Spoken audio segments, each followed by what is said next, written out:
ठीक है। तो जो 16 कारण भावनाएं हैं हमारी, उसमें बताया गया था कि 16 कारण भावनाओं को भाने से तीर्थंकर नाम प्रकृति का बंध होता है।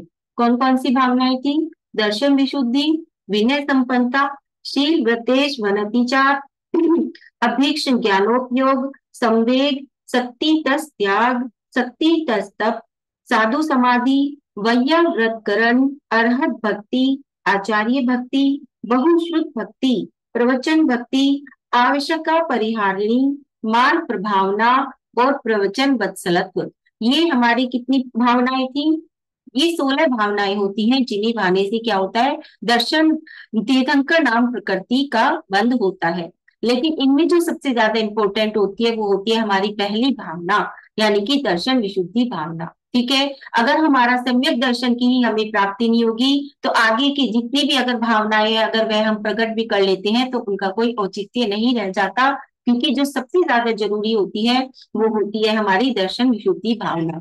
एक दर्शन विशुद्धि भावना के बल पर भी हम तीर्थंकर प्रकृति का बंध कर सकते हैं, लेकिन दर्शन विशुद्धि के साथ यदि आगे की और भावनाएं भी हमारे अंदर होती हैं तब भी हमें दर्शन विशुद्धि, ये तीर्थंकर प्रकृति का बंध होता है। लेकिन जो सबसे पहले है सम्यक दर्शन की प्राप्ति होना, वह बहुत जरूरी हो जाता है। ठीक है, यानी कि पहली भावना दर्शन विशुद्धि भावना।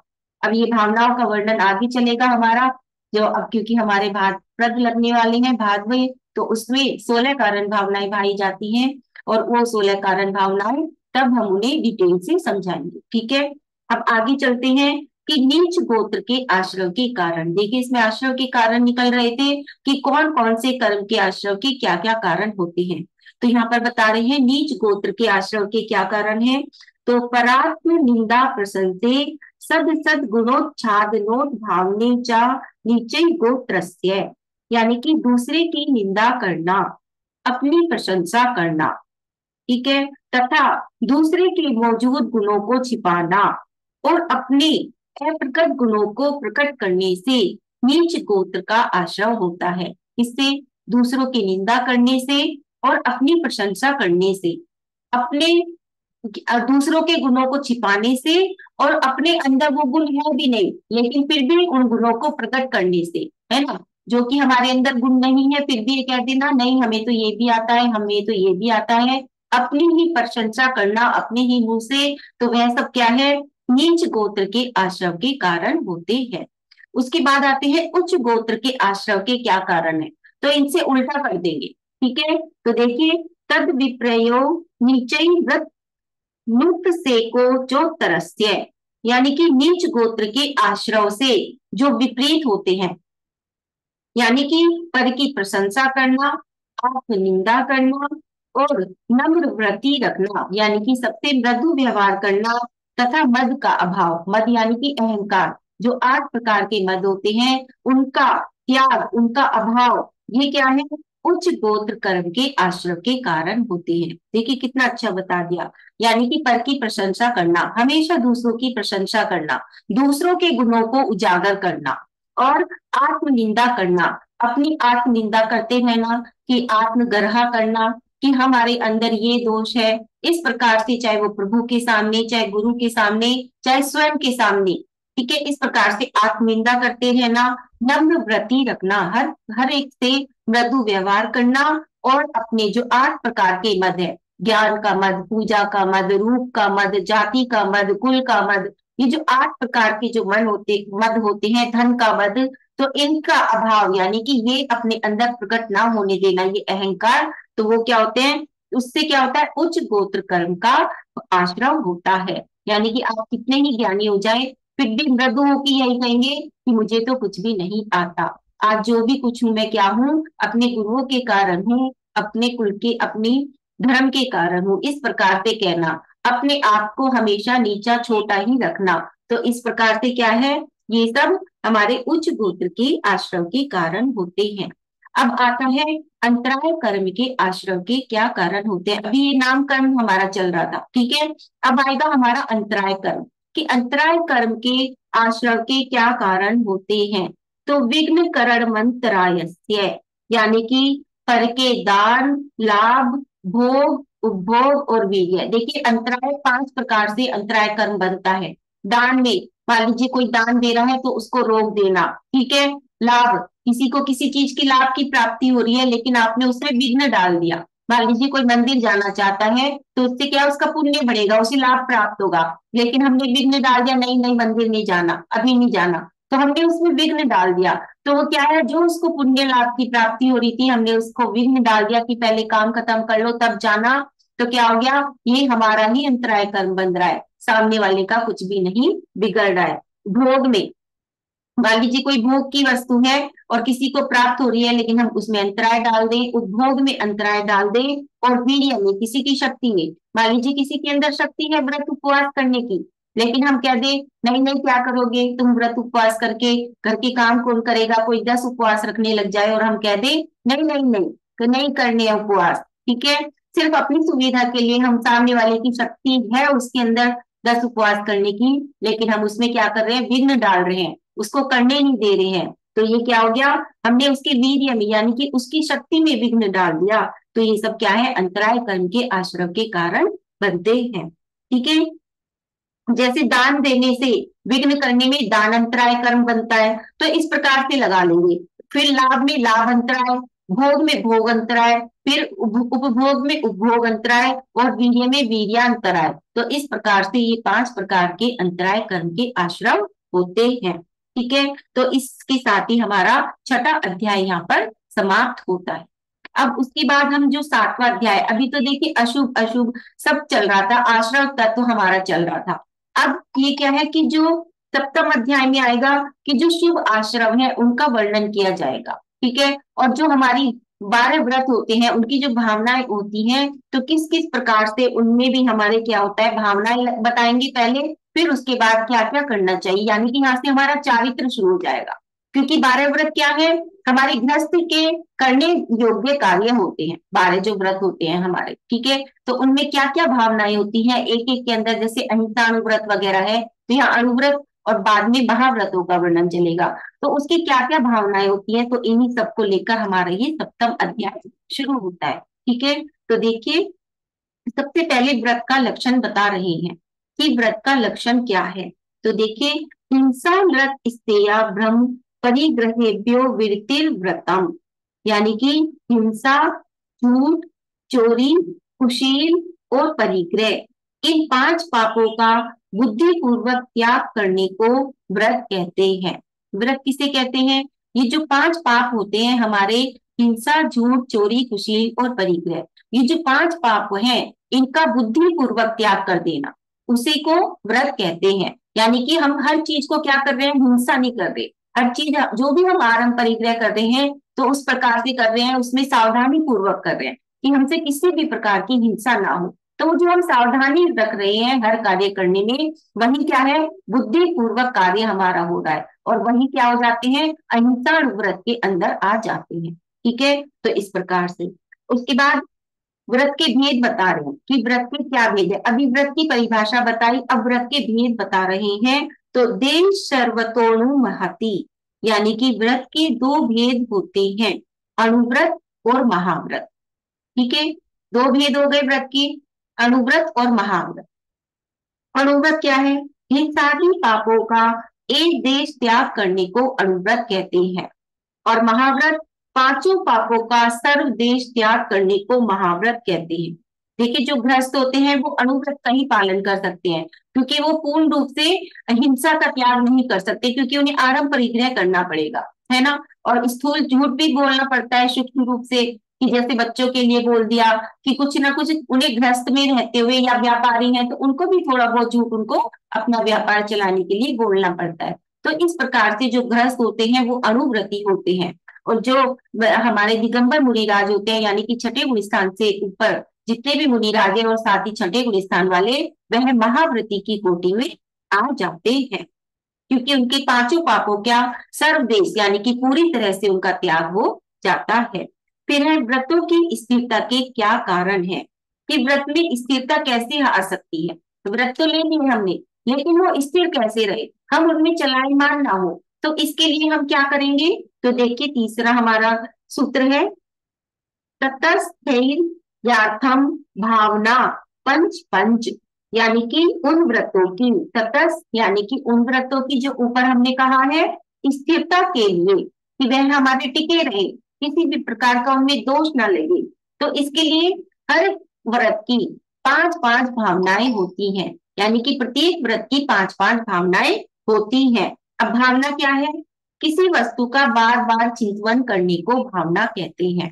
ठीक है, कि मान लीजिए हम बार बार किसी भी चीज को बार बार उसको क्या कर रहे हैं, ढा रहे हैं, उसी को सोच रहे हैं, उसी का चिंतन कर रहे हैं, तो वही क्या हो गई, वही हमारी भावना होती है। ठीक है, अब हमारा जो सबसे पहला व्रत है 12 व्रत में, वो होता है अहिंसा व्रत, यानी कि अहिंसा का अणु रूप से पालन करना, तो वो होता है अहिंसा व्रत। और उसकी पांच भावनाएं कौन सी हैं, यहाँ पर हम उसका वर्णन करते हैं चौथे सूत्र में। वांग मनोभुक्ति दान निषेपण समित्या लौकिक पान भोजनानी पंच। ठीक है, यानी कि वाग गुप्ति यानी कि वचन गुप्ति, मनोगुप्ति, ईर्य समिति, आदान निषेपण समिति और अलौकिक पान भोजन, ये पांच अहिंसा अनुव्रत की भावनाएं होती हैं। कौन कौन सी? वाग गुप्ति यानी कि वचन गुप्ति, तो वचन की प्रवृत्ति को रोकना, यानी कि ये नहीं कि हम हर वक्त कुछ ना कुछ बोलते रहें, हमेशा सोच समझ के बोले, हित मित प्रिय वचन ही बोले, मृदु वचन ही बोले, तो वो क्या हो जाती है, हमारी वाग गुप्ति यानी कि वचन गुप्ति के अंदर आ जाती है। फिर होती है मनोगुप्ति, यानी कि मन की प्रवृत्ति को रोकना, कि मन में हम गलत गलत विचार नहीं करें किसी के भी प्रति। ठीक है, अपने मन को कंट्रोल में करना, जैसे ओवर थिंकिंग जो हो जाती है कि हम एक ही बार को बार बार सोचते रहते हैं, किसी ने हमें कुछ कह दिया लेकिन हम बार बार उसी बात को चिंतन कर रहे हैं, तो वो क्या हो जाती है, मन की प्रवृत्ति यानी कि मनोभुक्ति, उस चीज को रोकना। ठीक है, मन के जो विचार है उन पे कंट्रोल करना, ये मनोभुक्ति हो जाती है। उसके बाद है ईर्ष्या समिति, चलते समय आगे की चार हाथ जमीन देखकर चलना, ये ईर्ष्या समिति में आता है। मान लीजिए हम मंदिर जा रहे हैं, तो मंदिर जाते हुए जब हम जाए तो नीचे जमीन देखते हुए जाए, चार हाथ आगे की भूमि को देखते हुए जाए कि हमारे पैरों के नीचे कोई जीव जंतु तो नहीं आ रहा है। तो इस प्रकार से सावधानी पूर्वक जाते हुए चलना, तो उसको क्या कहते हैं, ईर्ष्या समिति कहते हैं। उसके बाद है आदान निक्षेपण समिति, यानी कि वस्तु को रखते उठाते समय जीव रक्षा का ध्यान रखना, कि जब भी हम कोई भी वस्तु उठा रहे हैं, मान लीजिए हम अपना बिस्तर ही उठा रहे हैं या और भी कुछ है, चूल्हा है, चौका है, इतनी सारी चीजें होती हैं, चटाई है, तो जब भी हम किसी भी वस्तु को उठाएं तो देखकर सावधानी पूर्वक उठाएं कि वहां कोई जीव जंतु तो नहीं है। और जब भी हम किसी वस्तु को रखें तो पहले उस स्थान का निरीक्षण कर ले कि जहां हम उस वस्तु को रख रहे हैं वहां पर चींटी आदि छोटे छोटे जीव तो नहीं है। इस प्रकार से जब हम वस्तु को उठाते और रखते हुए सावधानी रखते हैं तो वो आदान निक्षेपण समिति कहलाती है। उसके बाद आता है अलौकिक पान भोजन, यानी कि भोजन पान ग्रहण करते समय देखने और शोधने का ध्यान रखना तथा दिन के प्रकाश में भोजन करना, यानी कि हम जो भी वस्तु खा रहे हैं तो पहले उसको शोध लेना, जैसे हम मुनि महाराज को देते हैं आहार, तो हम उनको हर ग्लास क्या कहते हैं, शोध कर देते हैं कि कहीं इसमें माल आदि तो नहीं है। हर एक चीज जो भी उनके हम हथेली पर रखते हैं, उनके उसमें रखते हैं अंजलि में, तो वो देख देख कर रखते हैं। ठीक है, तो उसी प्रकार से गृहस्थ के लिए भी कह दिया कि जो भी आप भोजन पानी ग्रहण कर रहे हो तो उसको क्या करना है, उसको शोध कर खाना, तो ये आ जाएगा आपका अलौकिक पान भोजन में। ठीक है, और साथ ही साथ दिन के प्रकाश में खाना, रात में भोजन नहीं करना, ये भी आपका अलौकिक पान भोजन भावना में आ जाएगा, यानी कि अहिंसा व्रत भावना के अंदर आ जाता है। उसके बाद आता है सत्य व्रत की भावनाएं। तो देखिए, क्रोध लोभ भीरुत्व हास्य प्रत्याखानान्विची भाषणम च पंच, यानी कि क्रोध प्रत्याखान, लोभ प्रत्याखान, भीरुत्व प्रत्याखान, हास्य प्रत्याख्यान और अनुरुचि भाषण, ये पांच सत्य व्रत की भावनाएं होती हैं। ठीक है, हर व्रत की देखिए पांच पांच भावना हो गई। ठीक है, तो कितने व्रत है हमारे, 12, और 12 पंजे 60, तो कितनी भावनाएं हो गई, 60 भावनाएं होती हैं, यानी कि 60 चीजों का हमें डेली डेली ध्यान रखना होता है, और उसके बाद अलग से 10 और आती है, तो 70 हमारे क्या हो जाती है, ये भावनाएं हो जाती है जिन्हें हमें, जब हम इन चीजों का पालन करते हैं तब हम क्या कहलाते हैं, सही मायने में हम गृहस्थ कहलाते हैं, यानी कि 12 व्रतों का पालन करने वाले कहलाते हैं। ठीक है, तो देखिए क्रोध प्रत्याख्यान क्या है, यानी कि क्रोध का त्याग करना। ठीक है, लोभ प्रत्याख्यान लोभ का त्याग करना। भीरुत्व प्रत्याख्यान यानी कि भय का त्याग करना, किसी भी प्रकार के भय का त्याग करना। हास्य प्रत्याख्यान यानी कि हास्य का त्याग करना। और अनुवीची भाषण, शास्त्र की आज्ञा अनुसार निर्दोष वचन बोलना। जो शास्त्र में लिखा है बस उन्हीं वचनों को बोलना, शास्त्र के अलावा अलग से अपनी अपनी बुद्धि अपने वचनों को उसमें कहकर उसमें ऐड करके नहीं बोलना, तो वो क्या हो जाता है, अनुवीची भाषण हो जाता है। ठीक है, अब इसमें देखिए विशेष में क्या है, क्रोध लालच भय और हंसी से मनुष्य झूठ बोल सकता है। क्रोध में आकर भी वो झूठ बोल सकता है। मान लीजिए किसी को किसी के ऊपर क्रोध आ रहा है तो वो उस पर झूठा आरोपण भी कर सकता है, क्रोध में आकर, क्रोध के वशीभूत होकर कि इसको दंड मिल जाए, इस प्रकार से। लालच लालच में आकर तो इंसान झूठ बोलता ही है। भय, मान लीजिए किसी भी चीज का भय है, उसको स्वयं उसने कुछ गलती कर दी है और उसको डांट खाने का भय है, तब भी वह झूठ बोल सकता है। और हंसी, हंसी हंसी में भी झूठ का प्रयोग हो सकता है। तो इसलिए इनसे बचते रहना चाहिए। जब बोले ऐसी सावधानी से बोले, ऐसी बात मन से निकले हमारे, ऐसी बात वचनों से निकले कि उससे किसी को भी कष्ट ना हो, तो वो क्या आ जाता है, ये सारा हमारा सत्य व्रत की भावनाओं के अंदर आ जाता है। उसके बाद आती है हमारी अचौर्य व्रत की भावनाएं। शून्यागार विमोचितावास, परो परोधाकरण, भैक्ष्य शुद्धि से धर्मा विसंवादा पंच। यानी कि शून्यागारवास, विमोचितावास, परोपरोधाकरण, भैक्ष्य शुद्धि और सैधर्म विसंवाद, ये 5 अचौर्य व्रत की भावनाएं होती हैं। ठीक है, शून्यागारवास क्या है, तो पर्वत की गुफा, वृक्ष की कोल आदि निर्जन स्थानों में रहना, ये क्या है, शून्यागार यानी कि शून्य आगार, जहां पर कोई नहीं है, सिर्फ शून्य है, खाली स्थान पर रहना, ये शून्यागारवास है। विमोचितावास, दूसरों के द्वारा छोड़े गए उजड़ स्थान में निवास करना। मान लीजिए कोई अपना मकान खाली करके चला गया तो वो क्या हो गया, उजड़ स्थान हो गया, तो वहां पर जाकर रुक जाना, वहां रहना, किसी के छोड़े हुए स्थान पर जाकर, उजड़े हुए स्थान पर जाकर रुकना, वो विमोचितावास है। फिर परोपरोधाकरण, जहां आप ठहरे हैं वहां दूसरों को ठहरने से नहीं रोकना, ये क्या है, परोपरोधाकरण, यानी कि आप स्वयं तो रुक ही रहे हैं लेकिन कहीं और कोई भी आना चाहता है तो उसको भी नहीं रोकना। फिर भैक्ष्य शुद्धि, चरणानुयोग शास्त्र के अनुसार भिक्षा की शुद्धि रखना, कि जो भी भिक्षा है उसको चरणानुयोग में जो बताया गया है उसके अनुसार ही क्या करना, भिक्षा की शुद्धि रखना।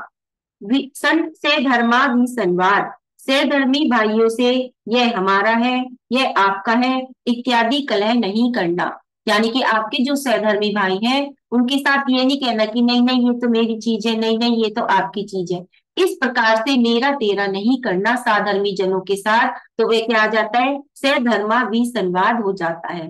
तो ये 5 जो है अचौर्य व्रत की 5 भावनाएं होती हैं जिनका पालन करना चाहिए। उसके बाद है ब्रह्मचर्य व्रत की भावनाएं।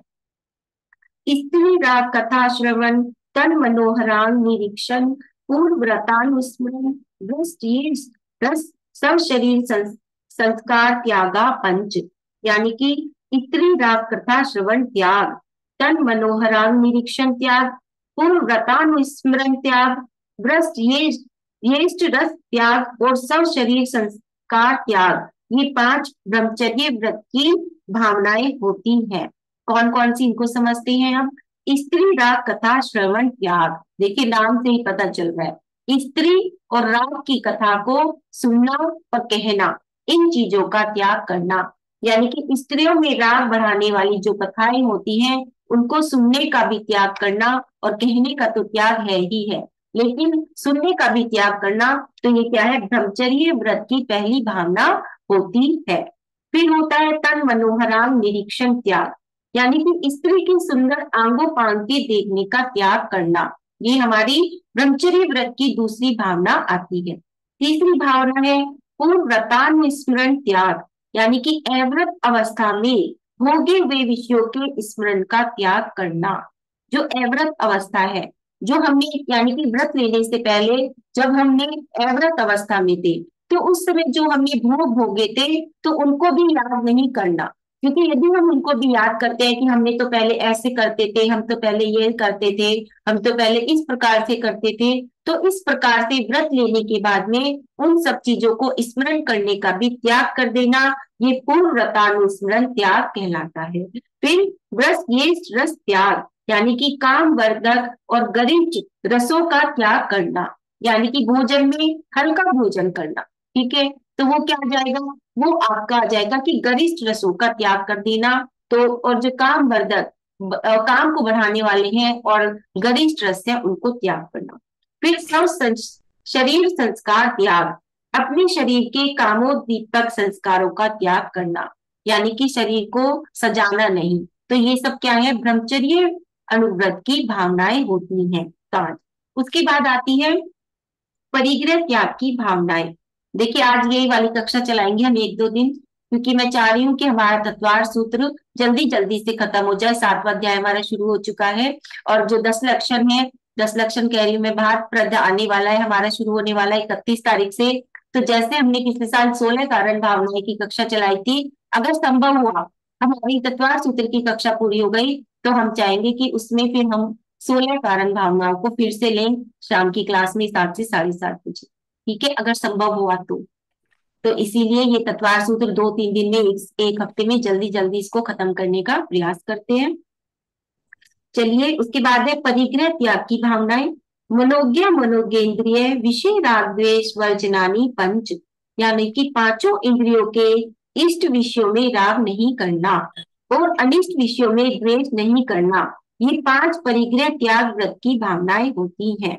कौन कौन सी, देखिए मनोज्ञ मनोज्ञेंद्रिय विषय राग द्वेष, यानी कि जितने भी मन के और अमन के जितने भी राग द्वेष विषय हैं उनमें न राग करना और न ही द्वेष करना, ये क्या है, ये परिग्रह त्याग व्रत की भावनाएं होती है। उसके बाद आता है हिंसादी पापों से विरक्त होने की भावना, यानी कि जो हिंसादी पाप है, 5 जो ये पाप है, इनसे विरक्त होने की भावना है। तो हिंसादि विहामुत्रा पाया वद्य दर्शनम, यानी कि हिंसादी 5 पापों के होने पर इस लोक में तथा परलोक में सांसारिक और पारमार्थिक प्रयोजनों का बिगाड़ तथा निंदा की प्राप्ति होती है। ठीक है, ये जो हम इंसादी 5 पाप करते हैं, इससे क्या होता है, हमारा ये लोक तो खराब होता ही होता है, लेकिन परलोक में भी हम निंदा के पात्र बनते हैं। अगर हम ये 5 पापों को त्याग नहीं कर पाते, इन 5 पापों में लिप्त रहते हैं, तो हम इस लोक में तो निंदा के पात्र होते ही होते हैं, लेकिन साथ ही साथ हम परलोक में भी इसके निंदा के पात्र बनते हैं। ठीक है, हिंसादी 5 पाप करने से इस लोक तथा परलोक में अनेक विपत्तियों का आपत्तियों का सामना करना पड़ता है और निंदा की भी प्राप्ति होती है। अतः हमें ये 5 पाप सर्वथा त्याग कर देना चाहिए, इनको छोड़ने का, ज्यादा से ज्यादा इनको छोड़ने का प्रयास करना चाहिए। फिर उसके बाद है पापों से विरक्त होने की भावना, यानी कि ये पापों से विरक्त कैसे हो, तो दुख में वा अथवा हिंसादी 5 पाप दुख रूपी है, ऐसा विचार करना चाहिए। यानी कि ये जो 5 पाप है ये दुख रूप है, इनसे हमें किसी भी प्रकार के सुख की प्राप्ति नहीं होगी, सिर्फ दुख रूपी होंगे, हमें इनसे दुख ही प्राप्त होगा। इस प्रकार से जब हम भावना बातें हैं, चिंतन करते हैं, तो तब भी हमें ये भाव बनते हैं कि हम इन 5 पापों से विरक्त हो जाए। ठीक है, उसके बाद आते हैं व्रतधारी सम्यक दृष्टि की भावनाएं, यानी कि जो व्रतधारी सम्यक दृष्टि है उनकी क्या क्या भावनाएं होती हैं। मैत्री प्रमोद कारुण्य माध्यस्थ्यानि च सत्व गुणाधिक्य माना विनयेषु, यानी कि तत्व गुणाधिक क्लेश और अभिनय जीवों में क्रम से मैत्री हर्ष करुणा और माध्यस्थ भावना भानी चाहिए। इनके भाने से अहिंसा व्रत जो है हमारा दृढ़ होता है। देखिए संसार में समस्त जीवों पे हमें कैसा रखना चाहिए, मैत्री भाव रखना चाहिए। जब हम मैत्री भाव रखेंगे समस्त संसार के जीवों के प्रति, तो ये हमारी पहली मैत्री भावना हो जाएगी। फिर अधिक गुण वाले जीवों पर प्रमोद भाव रखें, यानी कि जो हमसे अधिक गुणी जो जीव है, तो उनसे द्वेष नहीं करें। ठीक है, उनके प्रति कैसे प्रफुल्लित मन के साथ उनके गुणों का हम स्मरण करें, उनके साथ बातें करें। ठीक है, तो प्रफुल्लित मन के साथ हमेशा प्रमोद भाव रखें, यानी कि प्रमोद मतलब हंसते हुए हमेशा। ठीक है, और फिर क्या करें, किलिश जीवों पर कारुण्य भाव रखें। जो किलिश जीव है उनके प्रति करुणा का भाव रखें, ये तीसरी भावना है। और अविनयी जीवों पर माध्यस्थ भाव रखें, यानी कि जो अविनयी जीव हैं, जो हमारा द्वेष चाहते हैं या हमारे साथ द्वेष रखते हैं, तो उनके साथ मध्यस्थ भाव रखें। ना तो उनके साथ बहुत ज्यादा घुले मिले, ना उनसे बहुत ही ज्यादा दूरी बना के रखे, मध्यस्थ भाव रखें। तो ये क्या है, ये जो व्रती है, व्रतधारी जो सम्यक दृष्टि है, ये उनकी भावनाएं होती हैं, 4 प्रकार की भाने योग्य ये भावनाएं होती हैं। ठीक है, मैत्री मतलब दूसरों के दुख ना हो ऐसे अभिप्राय को मैत्री भावना कहते हैं। थोड़ा सा खोल के बता रहे हैं यहाँ पर। प्रमोद अधिक गुण वालों को देखकर प्रसन्नता आदि से प्रकट होने वाली अंतरंग की भक्ति को प्रमोद कहते हैं। कारुण्य दुखी जीवों के प्रति उपकार करने के भाव को कारुण्य भाव कहते हैं। और माध्यस्थ जो जीव तत्व श्रद्धान से रहित हैं तथा हित का उपदेश देने से उल्टे चिढ़ते हैं, ऐसे जीवों के प्रति राग द्वेष का अभाव करते हुए माध्यस्थ भाव रखें। ठीक है, मान लीजिए आप किसी को समझाए जा रहे हो कोई बात, लेकिन वो समझ ही नहीं रहा है, उल्टा आप ही को हानि कर रहा है, तो ऐसे लोगों को समझाने की बजाय बस उनसे माध्यस्थ भाव रखें। ठीक है, ना उनसे राग करें ना उनसे द्वेष करें। तो ये हो गई हमारी व्रतधारी सम्यक दृष्टि जीवों की भावनाएं। उसके बाद आता है हमारा संसार और शरीर के स्वभाव का विचार करना, यानी कि जगत काय स्वभावो व संवेग वैराग्यार्थम, यानी कि संसार से भय और राग द्वेष के अभाव के लिए क्रम से सार और शरीर के स्वभाव का चिंतन करना चाहिए। देखिए भावनाएं निकल रही है ना, तो भावना का क्या मतलब है, बार बार किसी भी बात को क्या करना, सोचना, विचारना, चिंतन करना, मनन करना। तो क्या है, संसार के स्वभाव के बारे में चिंतन करने से संवेग और शरीर के स्वभाव के बारे में चिंतन करने से वैराग्य उत्पन्न होता है। जब भी हम संसार का चिंतन करते हैं तो कि संसार क्या है, देखिए बढ़ाने वाला है, तो इस प्रकार से जब हम चिंतन करते हैं। और शरीर क्या है, शरीर के प्रति भी हम राग नहीं रखे, नहीं तो हमें क्या होगा कि हम शरीर के प्रति भी राग रखते हैं और शरीर को ही सजाने में लगे रहते हैं। तो जब हम शरीर के प्रति की ये क्या है, ये तो नश्वर है, नष्ट हो जाएगा एक दिन, लेकिन हमारी जो आत्मा है वही अमर है और वही हमारी क्या कहाँ जाएगी, सिद्धालय जाएगी। इस शरीर को तो नष्ट होना है, मैं इसको क्यों इतना सजा सजा कर इसके प्रति अपना इतना राग प्रकट करता हूँ, अपना सारा समय इस शरीर के प्रति ही पे लगाता रहता हूँ। तो इस प्रकार से जब हम भावना भाते हैं और शरीर के बारे में सोचना कि इसमें कितनी सात धातुओं से बना हुआ है, इसमें इतना मल है, मतलब इस प्रकार की चीजें सारी की सारी शरीर के बारे में सोचना। तो जब हम इस प्रकार से सोचते हैं, चिंतन करते हैं, तो इन सब चीजों से भी क्या होता है, हमें वैराग्य उत्पन्न होता है। जब हम संसार और शरीर को सोचते हैं, उनके बारे में चिंतन करते हैं, तो तब भी हमें वैराग्य उत्पन्न होता है। तो हमेशा इसी प्रकार से कहना चाहिए कि, और इसी प्रकार से भावना भानी चाहिए और चिंतन करते रहना चाहिए हमेशा संसार के प्रति और अपने इन शरीर भोगों के प्रति।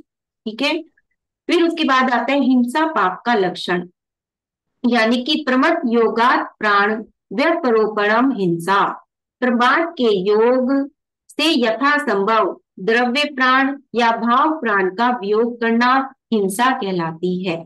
यानी कि जिस समय कोई व्रती जीव ईर्या समिति से गमन करता है, ईर्या समिति मतलब कि 4 हाथ सामने की जमीन को देखकर चलना, वो ईर्या समिति होती है। तो जिस समय कोई व्रती जीव ईर्या समिति से गमन करता है, उस समय कोई शूद्र जीव अचानक यदि उसके पैरों के नीचे आकर दब जाता है या मर जावे, तो वह व्रती उसकी हिंसा का भागी नहीं होता, क्योंकि उसके प्रमाद नहीं है, वह तो देखकर चल रहा है ना। यदि हम ईर्या समिति का पालन करते हुए चलते हैं और तब भी अगर कोई अचानक से जीव आकर आपके पैर के नीचे आकर दब जाता है, मर जाता है, तब भी आपको कह रहे हैं कि दोष नहीं लगेगा, क्योंकि आप तो क्या है, पूरे के पूरे आपके अंदर प्रमाद नहीं है कि आप बातें करते जा रहे हैं, आप देखकर नहीं चल रहे, आप सावधानी पूर्वक चल रहे हैं। और सावधानी पूर्वक आपकी क्रिया करते हुए भी यदि कोई दोष लग रहा है अचानक से अनजाने में, तो वो आप दोष के भागी नहीं बनेंगे। इस प्रकार का यहाँ पर समझाया जा रहा है। ठीक है, और एक प्राणी किसी प्राणी को मारना चाहता था, पर मौका नहीं मिलने से मार नहीं सका, तो भी वह हिंसा का भागी होगा। देखिए यहाँ भावों की बात बता रहे, आपके भाव क्या है कि मेरे मेरे पैर के नीचे आके किसी भी जीव की हिंसा ना हो। इस प्रकार से आप अपने मन में भाव लेकर चल रहे हैं, और अगर उसमें अचानक कोई आ जाता है और उसकी मृत्यु हो जाती है तो उसमें आपको हिंसा का भाव नहीं लगेगा। लेकिन आप क्या है, आप किसी को मारना चाहते हैं, अभी अभी ये आएगा मैं इससे बदला लूंगा, मैं इसको मारूंगा, मैं ये करूंगा, आपके अंदर क्या भाव चल रहे हैं, किसी को मारने की भाव चल रही है। लेकिन आप मार नहीं पा रहे, वो व्यक्ति आपके सामने नहीं आया, लेकिन आपके मन में लगातार वो भाव चल रही है उसको हिंसा करने की, मारने की। तो आप चाहे आप वो क्रिया में ना कर पा रही हो, लेकिन फिर भी आपको हिंसा का दोष लगेगा। ठीक है, तो इस प्रकार से भावों को समझे, क्योंकि भावों के द्वारा ही हम शुभ और अशुभ का क्या करते हैं, आश्रव करते हैं। क्योंकि आश्रव तत्व चल रहे हैं यहाँ पर, तो इसलिए इन बातों को समझना बहुत आवश्यक है कि किस प्रकार भावों के द्वारा हम आश्रव करते हैं। ठीक है, उसके बाद आता है हमारा असत्य पाप का लक्षण। तो असत भी धान मृगनतम, यानी कि प्रमाद के योग से जीवों को दुखदायक व मिथ्या रूप वचन बोलने को असत्य कहते हैं। यानी कि प्रमाद के योग से, ठीक है, 15 प्रकार का जो प्रमाद होता है उसके योग से अगर हम जीवों को दुखदायक या मिथ्या रूप वचन बोलते हैं तो वह भी असत्य के अंदर आ जाएगा। ठीक है, कि अगर हम दुखदायक, किसी को पीड़ादायक अगर हम वचन भी बोल रहे हैं तो वो भी असत्य में आ जाएगा। सिर्फ झूठ बोलना ही असत्य में नहीं आता। यदि यदि आपके वचनों के द्वारा किसी के मन को पीड़ा हो रही है तो वह भी क्या कह दिया यहाँ पर, वह भी असत्य के अंदर ही आ जाता है। तो इसलिए हमेशा हित में प्रिय वचन बोलने का प्रयास करें, जो कि किसी को कष्ट ना दे, आपके वचन किसी का मन न दुखाए। इस प्रकार से वचनों को बोलने का प्रयास करें तो वही सत्यव्रत में आएगा, वही सत्यव्रत की भावनाओं में आएगा। ठीक है, अगर आपके वचनों के द्वारा किसी का मन दुखता है तो वो भी असत्य व्रत में ही आ जाता है। अब कह रहे हैं चोरी पाप का लक्षण, यानी कि जो चोरी पाप है उसका क्या लक्षण है। तो अदत्ता दानम स्तेयम, यानी कि प्रमाद के योग से बिना दी हुई किसी वस्तु के ग्रहण करने को भी चोरी कहते हैं। मान लीजिए प्रमादवश कोई आपको कोई वस्तु नहीं दे रहा, लेकिन फिर भी आप उसको ग्रहण कर रहे हैं, तो वो भी क्या हो गई, वो भी आपको चोरी पाप के अंदर आ जाता है। यानी कि आपने किसी की भी वस्तु को उनसे, यानी जिसका अधिकार किसी और को प्राप्त है, और आप बिना पूछे, बिना उनकी आज्ञा के यदि आप उनके सामान को उठा लेते हैं, उनकी वस्तु को उठा लेते हैं, उसको प्रयोग में ले लेते हैं, तो वो भी चोरी में ही आ जाता है। ठीक है, देखिए बहुत सूक्ष्म सूक्ष्म होते हैं। सिर्फ यही है कि जाके जो चोर होते हैं बस वही चोरी में आएंगे, वही उन्हीं को ही चोरी का पाप लगता है। नहीं, अगर हम गृहस्थ में रहते हुए भी किसी और के सामान को उठाकर और उसको यदि हम यूज में ले लेते हैं, उसको प्रयोग में ले लेते हैं, तो वह भी क्या है, बिना किसी की चीज को बिना पूछे अगर हम प्रयोग में लेते हैं तो वह भी चोरी के अंदर आता है, उससे भी हमें चोरी का पाप लगता है। फिर आते हैं कुशील पाप का लक्षण, कि कुशील पाप क्या है। तो मैथुन माँ ब्रह्मा, यानी कि चारित्र मोहिनी कर्म का उदय होने पर राग भाव से प्रेरित होकर स्त्री पुरुष का जोड़ा रति सुख के लिए जो चेष्टा करता है उसको मैथुन कहते हैं। और मैथुन में से ही क्या होता है, कुशील पाप का ये लक्षण है, और इससे हमें क्या होता है, कुशील पाप का दोष लगता है। फिर है परिग्रह पाप का लक्षण, मूर्छा परिग्रह, यानी कि मूर्छा को परिग्रह कहा है। जहां भी आप मूर्छित है, यानी कि आपको उस चीज का होश ही नहीं है, आप सावधानी पूर्वक वो काम कर ही नहीं रहे हैं, तो वही मूर्छा को क्या कह दिया, परिग्रह कह दिया। बाह्य धन धान्यादि तथा अंतरंग क्रोधादि कषायों में ये मेरे हैं, ऐसा भाव मूर्छा है, और मूर्छा को ही परिग्रह कहते हैं। यानी कि ये मेरा है, ये घर मेरा है, ये मकान मेरा है, ये पुत्र मेरा है, ये पति मेरा है, ये सास मेरी है, ये बहू मेरी है, ये बेटी मेरी है, इस तरह से ये कार मेरी है ना, ये हार मेरा है। तो इस तरह से हर चीज को है आपकी, लेकिन फिर भी आप क्या कह रहे हो, ये मेरा है, ये तेरा है। तो ये मेरा और ये तेरा कहना ही क्या है, परिग्रह है। समझे, ये जो हमारे बाहर की चीजें 24 प्रकार का परिग्रह तो है ही है, लेकिन उस परिग्रह को भी अगर अपना कहते रहना हर वक्त, अपना मानना, कि ये मेरा है, ये मेरा है, ये मेरा है, इस प्रकार से करना, तो वह क्या हो जाएगा, वह परिग्रह पाप के अंदर आ जाएगा। मान लीजिए आपने 15 साड़ी रख ली, ठीक है, उस साड़ी को 15 का, ये बहुत अच्छी बात है कि आपने उसका परिमाण कर लिया, लेकिन उसके बावजूद भी उन 15 साड़ी के अंदर आपको क्या है, राग हो रहा है कि ये मेरी है, ये मेरी है, इस प्रकार से आप अगर उसमें भी राग कर रहे हैं तो वो भी आपका परिग्रह पाप के अंतर्गत माना जाएगा। यानी कि मूर्छा रहित हो जाए किसी भी चीज के प्रति, हर वस्तु के प्रति, ठीक है। तो उस और उसके बाद आता है वृत्ति का लक्षण, कि अब व्रती क्या होते हैं। तो निशल्यो व्रती, शल्य रहित जीव ही व्रती कहलाता है। यानी कि जो शल्य से रहित होता है, तीन शल्य होती है हमारी, है ना, माया, मिथ्या और निदान। तो इन तीन शल्यों से रहित जो जीव होता है वही व्रती कहलाता है। जब तक एक भी शल्य रहती है तब तक जीव व्रती नहीं हो सकता। ठीक है, तो देखिए सिर्फ तीन, माया, मिथ्या और निदान, इन तीन शल्यों से रहित होने वाले को ही क्या कहते हैं, व्रती कहते हैं। जो आत्मा को कांटे की तरह दुख देता है उसे शल्य कहते हैं।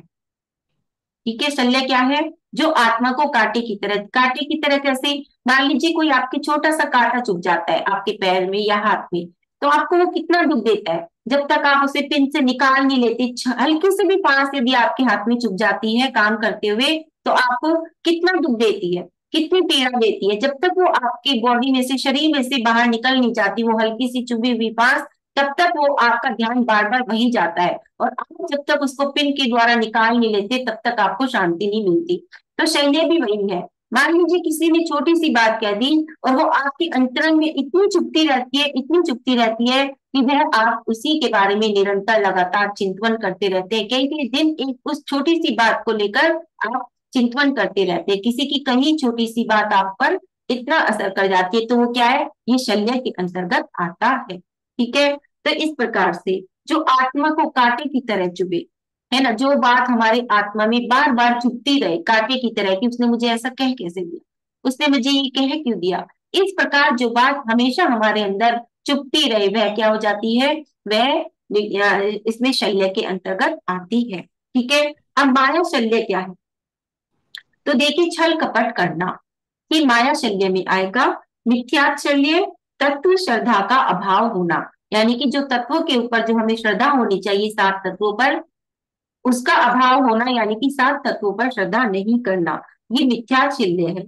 फिर निदान शल्य, आगामी काल में इष्ट विषयों की वांछा करना। मान लीजिए आप क्या कहते हैं, बहुत तपस्या कर रहे हैं, लेकिन साथ ही साथ आप निदान बांध रहे हैं कि हम क्या है, मुझे इसके बदले में क्या मिल जाए, मुझे इस अगले जन्म में ये मिल जाए, जैसे मुझे ये, मैं इतनी तपस्या कर रहा हूँ कि मुझे देव गति की प्राप्ति हो जाए, ये भी किस में आ जाएगा, निदान शल्य में आ जाएगा। यानी कि आपने जितने भी व्रत उपवास किए हैं उसके बदले किसी और चीज को मांग लेना, तो वो क्या हो जाता है, वो निदान, निदान करना किसी चीज का, तो वो निदान शल्य के अंतर्गत आ जाता है। तो इस प्रकार से ये तीन शल्य हो जाती है, और जो इन तीन शल्यों से रहित होते हैं वही व्रती कहलाते हैं। ठीक है, तो ये हो गए हमारे 18 सूत्र, और अब मैं यही अपनी वाणी को विराम देती हूँ।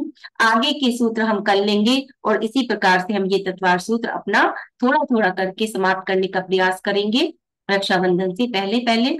और अब आपको रेणु जी कहना चाहेंगी कुछ? नहीं रेणु जी। नहीं, नहीं नहीं, बहुत अच्छा पढ़ा रहे हो।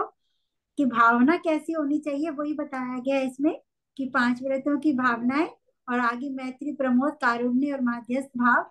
तो उन्हीं भावनाओं के बारे में बताया गया कि हमारे भाव कैसे होने चाहिए। तो हमें पांचों पापों से हम बचकर रहें, पांच पापों से बचने के लिए हमने क्या भावना बनानी है, और किस प्रकार मैत्री रखनी है हमें, कैसे प्रमोद रखना है कि जो अपने से गुणी लोग हैं उनको देख के खुश हों, और सभी जीवों में मैत्री का भाव रखें, और जो दीनहीन व्यक्ति हैं और सभी पे करुणा के भाव रखें। और जो भी हमें अगर हमारी इच्छा के विरुद्ध है या जो उचित नहीं लग रहा, वहां पे हम माध्यस्थ भाव रखें, बजाय कि हम राग द्वेष की परिणति करने के, हम वहां पर माध्यस्थ भाव रखें। तो यही भावनाएं बताई गई थी। अंत में शल्य आया, कि शल्य शल्य हमारे मन में निरंतर चलती है, कोई भी बात हो, माया, मिथ्या, निदान, तीन प्रकार की जो शल्य बताई गई है। कि जैसे कि कहानी की क्षुल्लक का वेश धारण किया था, किस लिए, कि उन्होंने वहां से वो दाई में उसका नगीना चुराना था, तो माया शल्य थी कि मैं पकड़ा ना जाऊं, हर समय शल्य थी कि मैं पकड़ा ना जाऊं। मिथ्या शल्य क्या होती है कि किसी के देखा देखी हम व्रत ले लेते हैं, ये मिथ्या शल्य। और निदान शल्य कि हम कोई भी पूजा पाठ करते हैं, कोई भी अच्छा कार्य करते हैं, कोई मंदिर में दान देते हैं और उसके बदले में हम किसी फल की इच्छा करते हैं, तो वो होती है निदान शल्य, कि मुझे इस भव में या आगामी भव में मुझे ऐसे सुख की प्राप्ति हो, तो वो होती है निदान शल्य। तो इन्हीं शल्यों के साथ आज हमारे 18 सूत्र पूरे हुए हैं। तो सबसे बड़ा महत्व है कि हमारी भावनाओं का, हमारे विचारों का, और उसी को लेके ये 7वां अध्याय है। बहुत सुंदर अध्याय है। सभी हमारे पर, सारे सूत्र हमारे पे चरितार्थ होते हैं कि हमें क्या अपनाना है और क्या त्यागना है। इसी भावना से हम इसको पढ़े। तत्वार सूत्र महान ग्रंथ है, इसको हम ध्यान से पढ़ते रहें। बहुत सुंदर ग्रंथ है। बाकी मनीषा जी ने बहुत सुंदर सभी कुछ आपको बताया। बहुत अच्छी है रेणु जी। हाँ, तो चलिए 2 मिनट का मेडिटेशन कर लेते हैं, ठीक है, क्योंकि अभी हमारे पास बहुत सारा समय बचता है। तो सभी लोग आंख बंद करके और बिल्कुल अच्छे से प्रभु के चरणों में ध्यान लगाते हुए, जो मैं बोलूंगी बस वही आप लोग भी भावना भाएंगे, और फिर उसके बाद प्रतिक्रमण और जिन्वानी स्तुति करेंगे, ठीक है।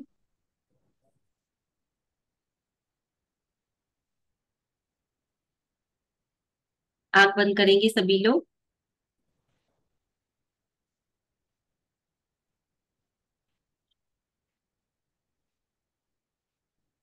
बिल्कुल शरीर को, कमर को सीधी रखते हुए अपना सारा ध्यान प्रभु के चरणों में लगाते हुए दोनों हाथ जोड़ सकते हैं, क्योंकि हम प्रार्थना कर रहे हैं, ठीक है ना। ध्यान के माध्यम से हम आज प्रार्थना कर रहे हैं प्रभु के चरणों में। तो दोनों हाथों को जोड़ेंगे, और जो मैं बोल रही हूँ आप लोग अपने मन मन में भी वो बोल सकते हैं, ठीक है। हाँ, तो हे प्रभु, जो भी प्रभु आप जानते हैं, जिन भी प्रभु की प्रतिमा को आप सबसे ज्यादा पहचानते हैं, जिनके साथ आपका जुड़ाव है, उन्हीं प्रभु को आप अपने चित्त में लेकर आएंगे। और हे प्रभु, मैंने पूर्व के भवों में व इस भव में जाने अनजाने जो भी पाप किए हैं, उनके लिए मैं मन वचन काय से क्षमा याचना करती हूँ। हे प्रभु, मैं स्वयं को आपके चरणों में पूर्णतः समर्पित करती हूँ। हे प्रभु, मेरा पूरा जीवन, मेरे आने वाले सभी भव को मैं आपको समर्पित करती हूँ। हे प्रभु, आप ही मेरे भगवान हैं। हे प्रभु, आप ही मेरे गुरु हैं। हे प्रभु, आप ही मेरे पालनहार हैं। हे प्रभु, आप ही मेरे माता पिता हैं। हे प्रभु, आप ही मेरे सखा हैं, और आप ही मेरे मार्गदर्शक हैं। हे प्रभु, आज तक आपने मेरा मार्गदर्शन किया है, आगे भी आप मुझे रास्ता दिखाते रहें, ताकि मैं मोक्ष पथ पर चलकर स्वयं का कल्याण कर सकूं। मेरा पूरा जीवन सिर्फ आपको समर्पित हो, यह मैं दृढ़ संकल्प लेती हूँ। हे प्रभु, मैं आपका कोटि कोटि धन्यवाद करती हूँ। मुझे आज जो भी प्राप्त है, वह आपकी वजह से ही प्राप्त है। हे प्रभु, आपने आज तक मेरा मार्गदर्शन किया है, इसलिए मैं यहाँ तक पहुंची हूँ। हे प्रभु, आगे भी अपना आशीर्वाद, अपनी अनुकंपा, अपनी कृपा दृष्टि मुझ पर सदैव बनाए रखना। मुझ पर सदैव अपनी कृपा दृष्टि ऐसे ही बनाए रखना, ऐसे ही बनाए रखना। और मैं अपने व्रतों में, अपने नियमों में, अपने धर्म पर, अपने सम्यक दर्शन पर दृढ़ संकल्प रहूं। यही भावना भाती हूँ, यही भावना भाती हूँ। हे प्रभु, आपके चरणों में कोटि कोटि नमन करती हूँ, कोटि कोटि नमन करती हूँ, कोटि कोटि नमन करती हूँ। कि अपराध जो मैं तुम्हारे जाने अनजाने, क्षमा करना, क्षमा करना, न दिल में दोष को धरना, शुद्ध दिल से क्षमा चाहूं, क्षमा भाव से झुकती हूँ, क्षमा करना, क्षमा करना, खाने सोने चलने पड़ने में जो भी प्रभु दोष लगे, क्षमा दान दे, प्रायश्चित दे, जिससे वे कर्म शीघ्र भगे। तुम जिन आग की रत में, मैं अब गुण की खानी रहा, तेरे चरण कमल में प्रभु अपना मस्तक झुका रहा, तेरे चरण कमल में प्रभु अपना मस्तक झुका रहा। बोल महावीर भगवान की जय। बहुत अच्छे। और सभी लोग आंखों को खोल लेंगे।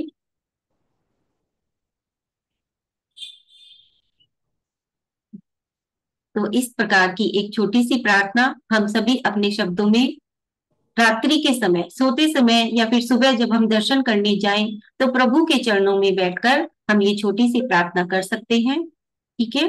तो इस प्रकार से अपने भावों को व्यक्त कर सकते हैं, क्योंकि देखिए भावनाओं का वर्णन चल रहा है और भावों को व्यक्त करना बहुत जरूरी हो जाता है प्रभु के सामने। ठीक है ना। हाँ। तो चलिए आगे जिनवानी स्तुति और प्रतिक्रमण रेणु जी के द्वारा। बहुत सुंदर प्रतिक्रमण और जिनवानी स्तुति इन शब्दों में बहुत सुंदर थी। अब हम दूसरे रूप में कर लेते हैं। वैसे हमारा प्रतिक्रमण और जिनवानी स्तुति मनीषा जी के शब्दों में भी बहुत अच्छे से हुआ। छोटा सा प्रतिक्रमण, छोटी सी जिनवानी स्तुति हमने याद किया। जिनवानी स्तुति के माध्यम से अपनी जिनवानी माता को और अपने दोषों का स्मरण करके हमने उनके निराकरण के लिए भी भगवान के समक्ष प्रार्थना की। अब सभी हाथ जोड़ ले। हमने तो भावना भाई है रेणु जी, प्रतिक्रमण और जिनवानी स्तुति तो आप ही कराएंगी। नहीं नहीं, बहुत सुंदर। देखिए भावना, देखिए प्रतिक्रमण में भी क्या होता है, अपने भावों को अग्रसर किया जाता है ना, किसी भी रूप में करें हम। बहुत सुंदर। ये छोटे छोटे से अब डेली करने से हमें याद भी हो जाते हैं, तो फिर हम अपने भावों में उनको ला भी सकते हैं। और जैसा मनीषा जी ने बोला कि रात को भी जो है सोने से पहले भी इनको हम भावना को बनाए, ताकि रात भर में अगर हमारे साथ कुछ भी गलत हो, क्या पता हमें प्राण हमारे छूट जाए रात में, तो हम अगर अच्छे भावों से सोएंगे तो हम सदगति को प्राप्त करेंगे। तो इसी भावना से हमें अभ्यास करना चाहिए। और अब प्रतिक्रमण के लिए हम दोबारा से अपने हाथ जोड़ेंगे।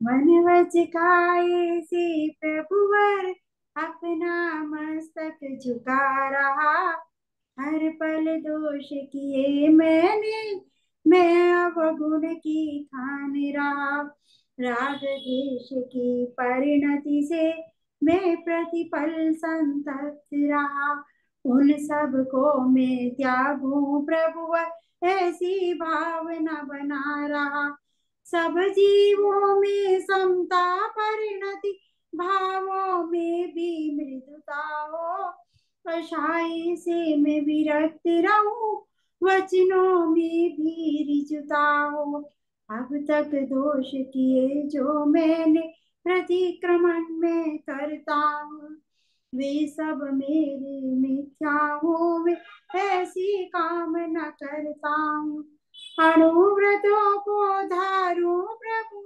समाधि भावना में भाऊ, रत्नात्रय की प्राप्ति को वे निज स्वरूप में रम जाऊं, रत्नात्रय की प्राप्ति हो वे निज स्वरूप में रम जाऊं, ये जिनवानी माँ मुझे राह दिखा देना, समझ आभूषण से मुझे शीघ्र सजा देना।